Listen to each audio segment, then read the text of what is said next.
반갑습니다. 경제지표 스토리텔링에서 진행하는 파생시장은 지금 이번 시간에 살펴볼 내용은 코스피와 코스닥 하락 언제 최종적으로 끝나고 언제부터 상승세로 전환되게 될까? 이 이야기에 관련돼서 숫자로 표현된 지표의 원인과 결과 분석으로 지금부터 함께 살펴보도록 하겠습니다. 대한민국의 코스피, 코스닥은 미국의 4월 옵션 만기가 진행되던 4월 3주차부터 이와 같이 개인의 포지션에 의해서 지수의 상하방 변동성이 제한되는 스퀴즈 현상이라는 게 발생이 됐다고 공개방송에서 설명을 드렸었죠. 당시에 4월 20일 날 지수 자체가 이 332.5 구간에 위치했고, 지수 밑으로 지수가 하락하면 개인들이 돈을 벌겠다고 베팅을 해놨고, 지수 상방으로도 개인들이 지수가 상승하면 돈을 벌겠다고 베팅을 했죠. 파생시장, 우리가 선물 옵션 시장이라고 말하는 이 파생시장은 누군가가 돈을 벌게 되면 나머지 사람들은 깡통을 차게 돼요. 즉 개인이 돈을 벌겠다고 베팅을 해놨으면 나머지 외국인과 기관은 지수가 이런 구간으로 가게 되면 돈을 잃게 되겠죠. 따라서 외국인과 기관은 지수를 개인의 포지션에 의해서 변동을 잘 만들지 못하는 조건이 갖춰지게 됐어요. 따라서 당시에 공개방송을 통해서 계속 공유를 해왔다시피 4월 20일 날서부터 외국인은 이와 같이 개인의 포지션에 의해서 지수의 상하방 변동성이 제한되는 이와 같은 스퀴즈 현상을 깨뜨리기 위해서 상방이나 하방으로의 변동성을 준비하고 있던 중이고, 이 당시에는 하방으로의 지수 변동을 만들어가고 있었다라는 것을 공유를 했죠. 그렇지만 여기서 우리가 반드시 구분해서 인지를 해야 될 것은 대한민국의 금융시장이 글로벌 금융시장에 연동되죠. 글로벌 금융시장의 변동성을 만드는 주체인 핫머니는 글로벌 선물 옵션 시장에서 하방 베팅 포지션이 아니었죠. 핫머니는 2022년 9월 말서부터 선물 시장에서도 상방 베팅, 옵션 시장에서도 상방 베팅, 즉 수개월 동안 상방 베팅 포지션을 구축해 왔어요.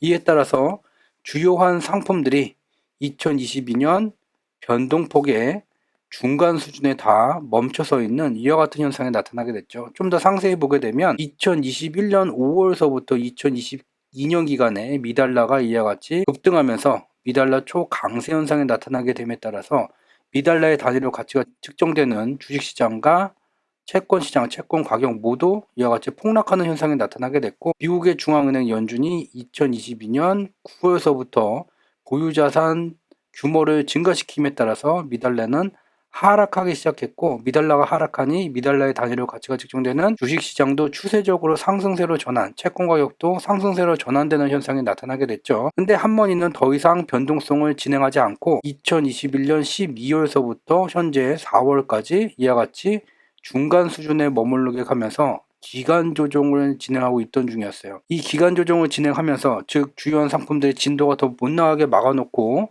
선물 옵션 시장에서 이와 같이 상방 베팅 포지션을 지금까지 시간을 들이면서 꾸준히 구축한 거죠. 그러나 이와 같은 흐름과는 달리 대한민국 금융시장에서는 대한민국 자체 금융시장 내에서의 포지션 경쟁에 의해서 하방 변동성이 격화될 수 있는 스퀴즈 현상이 발생된 거죠. 그래서 4월 24일 월요일 날 보게 되면 지수가 상승하기 위해서는 지수가 위치하고 있던 상방 구간에 이 개인의 빨간 숫자가 사라지고 이 파란 숫자로 전환돼야 돼요. 근데 드디어 이제 파란 숫자가 나타나기 시작했죠. 그리고 화요일 날도 보게 되면 파란 숫자가 진행되다가 사라지게 됐죠. 이렇게 되면 뭡니까? 지수의 상방도 또 개인이 막아서고 하방도 개인이 막아서게 되면서 다시 스퀴즈 현상이 더 악화된 거죠. 근데 외국인은 계속해서 하방으로의 큰 변동성을 준비하고 있던 중이죠. 이렇게 되면 이때가 화요일이니까 수요일 날 오전 중에 이 포지션이 변화가 안 된다면 격하게 하방으로 내려가게 되는 현상이 발생되던 그 매우 중요한 순간이었어요. 근데 다행히도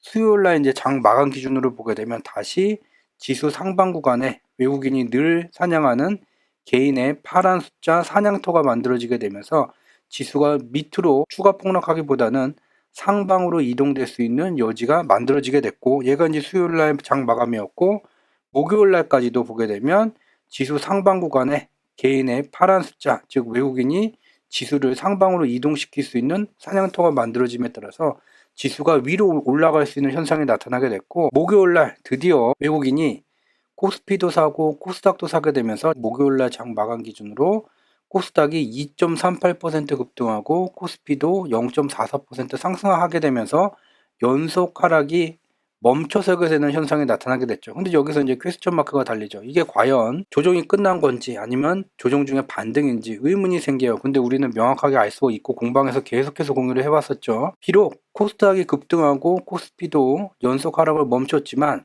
문제는 외국인은 현물만 샀다. 즉 우리가 주식이라고 말하는 것은 현물이죠. 현재 가치를 다루는 상품이에요.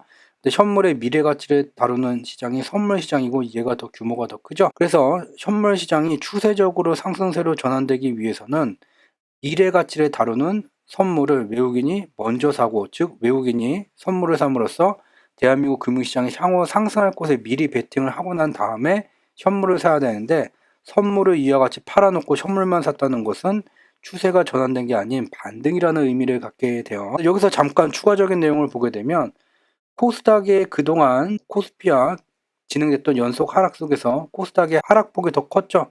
그 이유를 보게 되면 대한민국 금융시장은 미국 금융시장에 연동되게 돼요. 그래서 뉴욕 종합은 9월 말서부터 상승세가 진행되다가 2022년 12월에서부터 이와 같이 중단선에 머무는 현상, 이 중단선에 와 있었는데 코스닥은 중단선을 뚫고선 진도가 조금 더 빨리 나갔죠. 근데 코스피는 중단선까지 오지를 못했죠. 그러니까 조정이 나오면 어떻게 돼요? 얘가 조정세가 코스피보다 더 클 수준이 없던 거죠. 이와 같은 흐름 속에서 이제 금요일날 이제 장 마감 기준으로 보게 되면 여전히 지수가 상방으로 이동될 수 있는 개인의 파란 숫자가 콜옵션 현재 지수가 위치한 상방 구간에 구축되어져 있죠. 그러면 무엇을 봐야 된다고요? 외국인의 선물을 봐야 되죠. 금요일날 외국인이 선물을 샀으면 조종 마감에 임박했다라는 것을 우리는 알 수 있게 되는데, 안타깝게도 금요일날도 외국인은 선물 매도세를 더욱더 격하게 만들면서 코스닥은 또 다른 폭락 현상을 나타나게 된 거죠. 그래서 이번 주에 우리가 살펴봐야 되는 것은